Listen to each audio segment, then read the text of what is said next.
Dapat magpaliwanag ang gobyerno, especially ang Department of Finance under Secretary Recto. Ano ba itong 20% tax? Ah?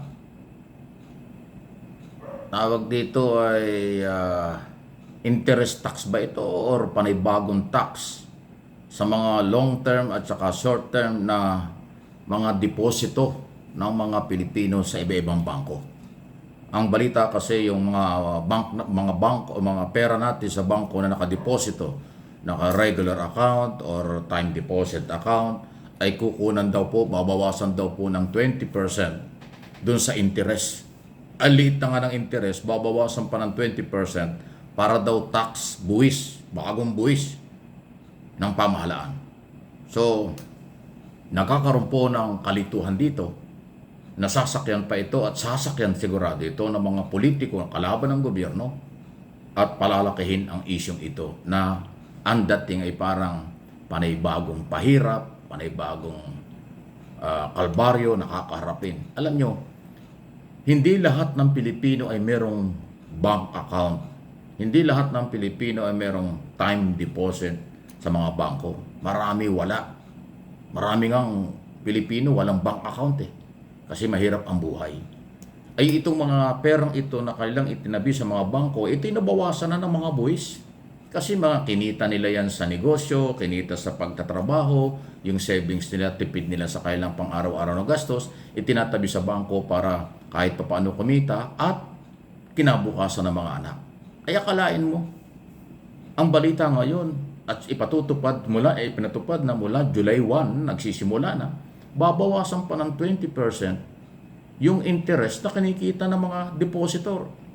Napakalaking problema po nito. Kaya dapat magpaliwanag kayo. Ako, hindi ako taga-gobyerno. Hindi ako spokesman ng Malacanang. Ako mismo, nasasaktan din ako dito. Dahil pare-para naman tayong merong naitatabing pera kahit papaano. Eh kung pati naman yung, alam nyo ang regular account sa mga bangko, wala namang kita yan. Yung mga time deposit na sa mga bangko, ang liliit ng kita niyan. Tapos yung interest na kinikitang yan, kukunan pa nyo ng 20%. Ano ba naman yon? Kaya again, inuulit ko, magpaliwanag kayo, mga taga-Department of Finance. Ano ba ito? Ang daming mga nandadaya ng buwis, hindi nyo mahabol. Ito namang mahihirap na Pilipino, simpleng mamamayang Pilipino, na may maliliit na deposito, pati interest nila, pakikialaman pa ninyo. Babawasan pa ninyo. Kung batas ito, alam ko naman may batas na ganyan, kung ano man, ipaliwanag nyo. At kung kailangan i-repeal yung batas na yan sa incoming 20 Congress, gawin po ninyo ito. Huwag yung puro pahirap. Asakasuhin naman nyo ang kalagayan ng mga Pilipino. Alam nyo, pagka ginawa nyo ito, lalo mahihirapan ang gobyerno at ang central bank na kumbinsihin ng mga Pilipino na mag-bank, pumasok sa bank system.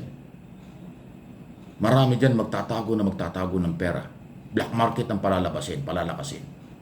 Ang black market, bawal yan. Bawal ang transaksyon yan. Hindi dadaan sa bangko, hindi kikita ang gobyerno. O gusto ba nyo ganon? Dapat ang gawin ng pamahalaan, hikayatin ng mga Pilipino, pumasok sa banking system. Mag-open ng mga account sa bangko, doon dumaan ng pera. Kasi ang pera ng mga tao dumaan sa bangko, umiikot-ikot yan. Kumikita ang gobyerno, kumikita ang ang negosyo, di ba? Good for business 'yon. Pero pag ang mga Pilipino ay hindi naniwala sa banking system at itinago na lang ang pera nila sa bahay nila o black market ang pasukan, abay lugi. Saan tayo pupulutin? Eh itong 20% na inyong babawasin na tax doon sa maliit na income sa mga deposito ng mga may-ari ng pera, pribadong money, pribadong mamamayan, hindi ho yan katanggap-tanggap. Again, inuulit ko, kung merong batas na ganyan, dahil sinasabi nila sa batas ito, i-amend yung batas na yan. Mga congressman, senador, total magsisimula pa lang ang 20 Congress, baguhin nyo itong batas na ito dahil pabigat ito sa mga Pilipino. Baka wala nang pumasok sa banking system, baka mag-withdraw na ang mga tao, magpanik na sila, itago na lang ang pera nila sa kanilang mga bahay o kung saan. Magbubunga pa yan ng problema sa seguridad ng bawat pamilyang Pilipino kung ilalagay mo yung pera mo sa bahay mo kaysa sa bangko. Hindi nakikita, delikado pa sa pamilya yan. Paano lang pag nalaman ng kapitbahay na marami kang pera dahil nag-withdraw ka, natakot ka sa taxation na ito. delikado yung pamilya mo, baka ma-hold up ka pa dyan. Yan yung masamang epekto. Kaya again, hindi masama, ipaliwanag naman ninyo. Huwag yung basta kayo nagpapatupad, nasa batas man o executive order yan, kung ano man policy nyo, kulang kayo sa information dissemination. Pambihira naman kayo. Kayo tinutulungan ko ha. Voluntary akong tumutulong sa gobyerno ito from day one, pero sa ganitong klaseng sitwasyon, aba hindi tama ito. Huwag niyong bulagain, huwag niyong biglain ang mamamayan ng pabigat, pasanin, at hindi magandang epekto sa kanilang buhay pang araw-araw. Napakahirap ng buhay. Ang dami mga nandadaya ng buwis, hindi yun ang hinahabol nyo. Yung maliliit na pinaghirapan ng pera, yun ang inyong pakikialam ha. Matindi talaga, ano ha? Anyway, any reaction, alam ko kung controversial yan at karapatan nyo magsalita tungkol dito. Pangalawang issue, ito. Naku, itong warning po ni Donald Trump sa Russia kay Putin, hindi biro ito ha. Binibigyan lang ho ni Putin ng 50 days. Ano ibig sabihin 50 days? Kulang-kulang na 2 buwan.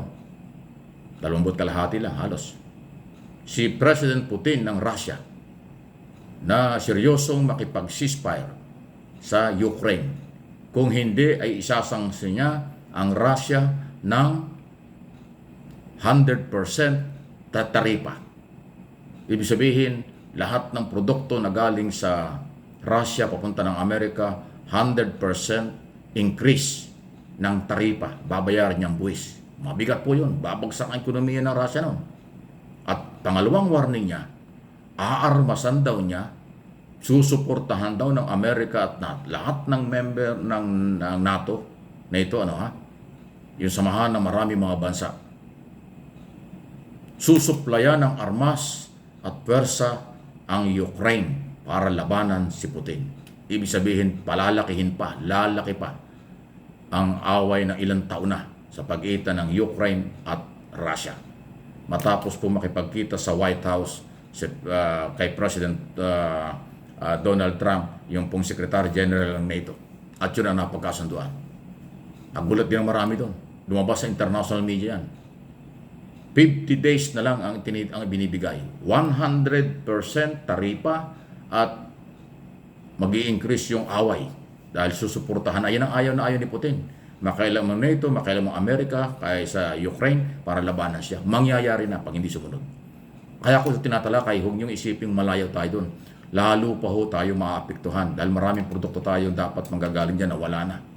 May malaking epekto sa ekonomiya, sa buong mundo ang away na yan, ilang taon na. Lalong lalala yan pag nakailang ng Amerika at lumaki ang sitwasyon doon. Problema. Di ba? At kawawa rin yung mga mamamayan ng Russia. Tsaka yung mga Pilipino nandun. Isipin mo 1,100% taripa increase. Babagsak ang negosyo. Di ba? Ganun po. May epekto sa atin yan. Doon sa nakakaintindi, alam nila yan. Kung hindi, alamin po ninyo. Merong epekto pag lumala pa ang away between Russia, America, NATO at tsaka ho yung Ukraine.